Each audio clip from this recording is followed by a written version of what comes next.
I wanted to talk about.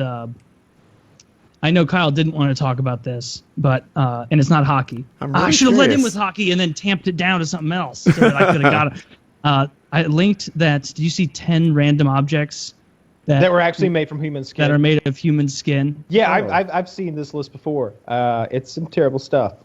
It's really interesting to me.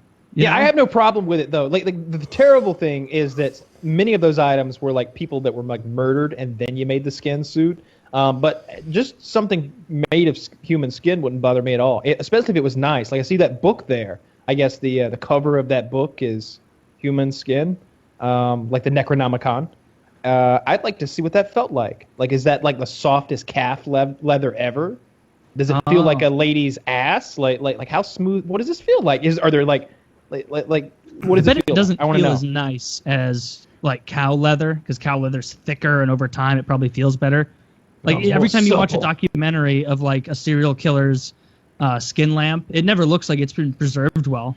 It always is clear. Like when you look at it, you don't go, "Oh my God, he went to like Cambodia and got an exotic lamp." It's like, no, a serial killer made a lamp out of someone's skin that he tanned in his garage. Like it doesn't. So, yeah, I like. I don't know those one. skin trousers. Those like Norwegian skin trousers. Someone went to effort. They have to. Those are so good.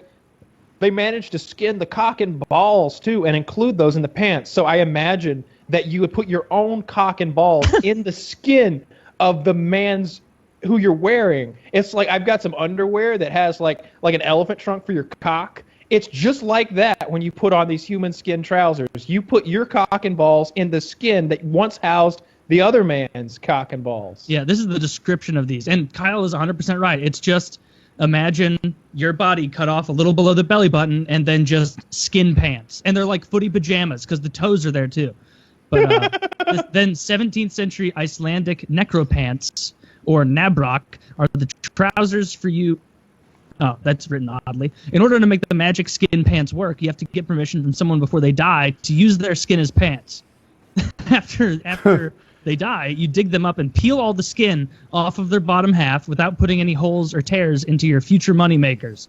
There are a few more steps to activating the magical pants, but compared to peeling skin from a human being, they're a piece of cake. What surprised me by this description is it said after they die, you dig them up, which lets me know that the first step of getting permission to use someone's skin as pants has not been fulfilled in these cases. Because you don't go, "Hey, can I use your skin as pants?" And the guy goes, "Fuck off, dude. That's gross." He goes, "All right, I'm going to get him anyway, idiot." You know, I didn't even have to ask you. Try and stop me. Yeah, this was a courtesy. This was to save me an errand to go get a shovel and a wheelbarrow. I'll get those goddamn leg skin pants from you, Bjorn. You're getting all the ladies. I can't wait to stuff my cock in your dead flaccid skin sleeve and go to town on some Nordic bitch.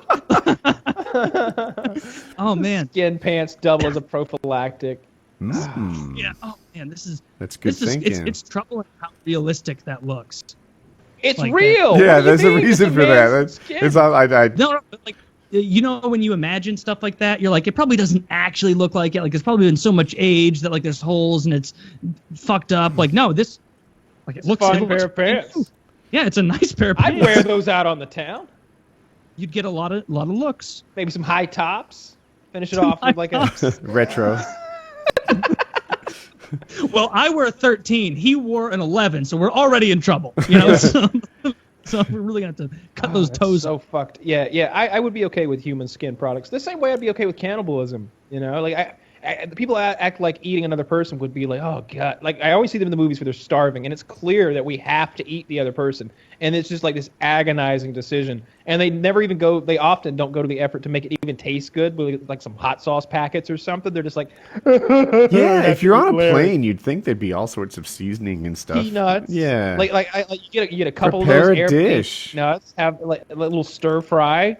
I don't know why you don't go through a little trouble, make it nice. Like once I'm in the position where it's like I've gotten into that mindset that like, look, it's me, Woody, and Taylor. The dehydration is clearly taking Woody faster than Taylor and I. He's not gonna make it. Tough break. We start looking at those calves hard, Woody.